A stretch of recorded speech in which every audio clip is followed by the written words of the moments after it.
game. Dink following up with some zoning of his own, just trying to keep the momentum in his favor for as much as possible. Sacky running straight up with the 1-2 DX rune.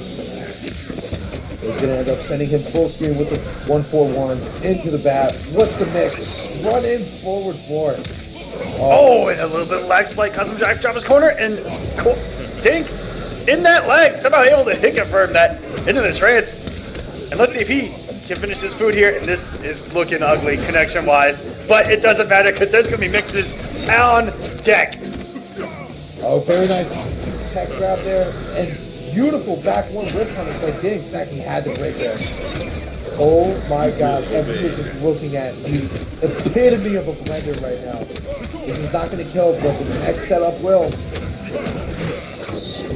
And able to jump out is Sacky! Oh my gosh! And this is exactly what we're talking about. Sacky jumped out of an insane amount of plus range, just going with his gut feeling, and it ended up working for him. I believe low bat is +2? It might be more plus than that. It's been a long time since we've seen Summoner. The frame that is just all fuzzy in my head right now. Now here's the issue. If Dink ended up going with just a standing one in his 1-4-1, he would have taken that round. And I'm sure he's kicking himself with the down 3 and the standing 4 strands. Beautiful hit confirm by Dink.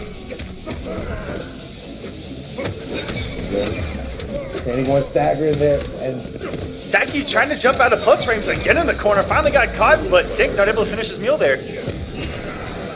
I think had the break there. The next touch will kill him. Oh, just dropped the hit confirm there, and that will do it. Sacky with a pretty commanding victory over Shujynkydink. The first round was extremely close, but Dink really just couldn't pull it out. Went for one swing that probably really wasn't the smartest idea to go with.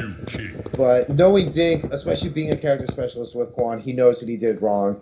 And being that the two of these are, for the most part, Quan specialists, don't expect any sort of character change or even variation change. Dink going straight back into it with Summoner. Now, one of the interesting things about this, we need to talk for a second, is the momentum. This matchup is extremely momentum-based. Mixing plays a big part in this, but at the same time, if you're looking at it from a zoning aspect, whoever really gets those plus range going first, that's who's really sitting in his wide receiver.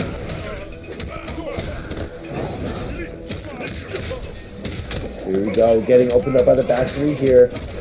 Oh, and going for the old school. He's going to get the Vortex here. Apollo $50. Here we go. And this goes for raw damage, 44%. Oh my gosh. And the low bat whipping there. Did you see that? What was that? Hondo's deciding that he wanted no part of this action right now. Decided to go off into the sunset. Round 2. Fight. That was a very, I don't think I've ever seen that before. And here we go, just talking about it before, Sacky with that 100% hit rate of the sky drop. Oh, and he is just... Dink is in serious trouble here. Sacky responding with a just as dominating round of his own. And Dink is honestly just putting down the control. Didn't want to give Sacky any more meter than what he had. And we're even on meter going in this final round where it has just been domination back and forth between these two. And almost got the full conversion there. It was Dink. That would have been so godlike. If you'd have stand 1 in the trance, I might have cried a little bit on the inside. So, Dink had momentum, but Sacky finally getting some momentum of his own. Trying to make sure he keeps it flustered. Sacky, what he's really doing right now is using the bat. Oh my god, that was a nasty hit from Dink. Had to break it. And again, the sky drop so effective. And what a clutch throw tech from Dink. And he had a chance right there to open him up. But unfortunately, Sacky is going to go up 2-0 here.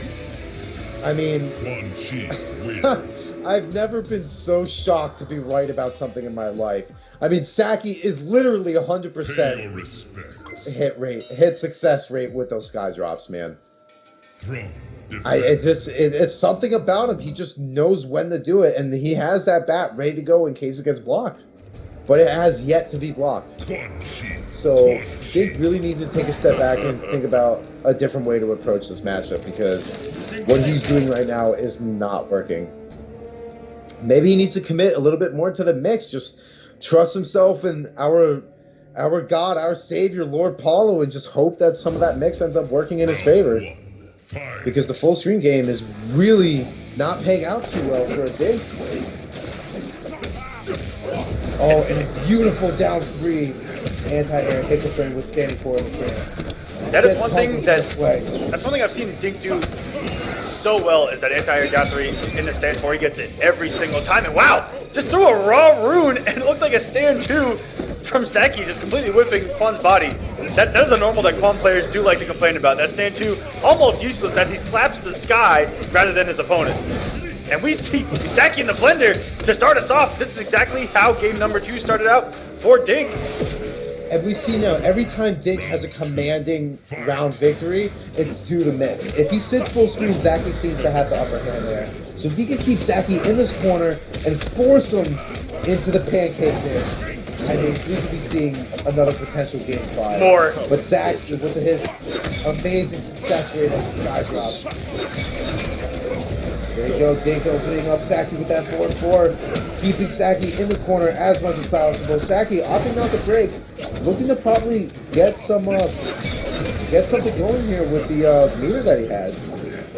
Jumping out of the corner, switching positions with a meter lead. This is a huge advantage for Sacky. This is leading to the safe mix. And the reactions on Sacky to see that Skydrop coming, blocking just in time. Sacky 100% on Skydrop, Dink at 0% right now. Complete opposites. I mean, you try to Skydrop against the Master, you can't really expect anything less. Hashtag buff Skydrop. Sacky showing that Skydrop is perfectly fine the way it is. Using what he can to make sure that works in his favor. And we're seeing now the complete change in momentum here with the corner pressure. And through all the lows. And you know, that's the mix. The momentum that Sacky has, letting back 3-2 just rip in the trance. On block. Keeping the plus range going. And closes it out with that patented Skydrop. And Sacky. There's an achievement in this game to have 100%. We need to literally hit every single Skydrop. I counted every single Skydrop he hit. That's an art in itself, man. Like, how does one perfect a mix